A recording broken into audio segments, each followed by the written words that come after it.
গণপ্রজাতন্ত্রী বাংলাদেশ সরকারের প্রধানমন্ত্রী তারেক রহমান প্রথমবারের মতো সশস্ত্র বাহিনী বিভাগে অফিস করেছেন। সোমবার সকাল ৯টায় ঢাকা সেনানিবাসে অবস্থিত সশস্ত্র বাহিনী বিভাগের অফিসে পৌঁছান। এ সময় প্রধানমন্ত্রী তারেক রহমানকে ৩ বাহিনীর প্রধান স্বাগত জানান। এরপর প্রধানমন্ত্রী সশস্ত্র বাহিনী প্রধানগণের সঙ্গে শুভেচ্ছা বিনিময় করেন। প্রধানমন্ত্রী তারেক রহমানের সঙ্গে সৌজন্য সাক্ষাৎ করেছেন ঢাকায় নিযুক্ত চীনের রাষ্ট্রদূত ইয়াও ওয়েন।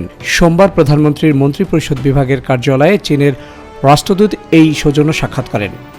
প্রধানমন্ত্রী তারেক রহমানের বাংলাদেশ ফার্স্ট পররাষ্ট্রনীতিকে স্বাগত জানিয়েছে চীন। বাংলাদেশের সার্বভৌমত্ব রক্ষায় সব রকম সহযোগিতা অব্যাহত থাকবে বলেও জানিয়েছে চীনের রাষ্ট্রদূত। স্থানীয় সরকার নির্বাচনকে বর্তমান সরকার সর্বোচ্চ অগ্রাধিকার দিচ্ছে বলে জানিয়েছেন বিএনপির মহাসচিব ও স্থানীয় সরকার মন্ত্রী মির্জা ফখরুল ইসলাম আলমগীর। তিনি জানিয়েছেন, সরকার সঠিক সময়ে স্থানীয় নির্বাচনের ব্যবস্থা করবে। সোমবার বিএনপির কেন্দ্রীয় কার্যালয়ে আয়োজিত এক সংবাদ সম্মেলনে তিনি একথা বলেন।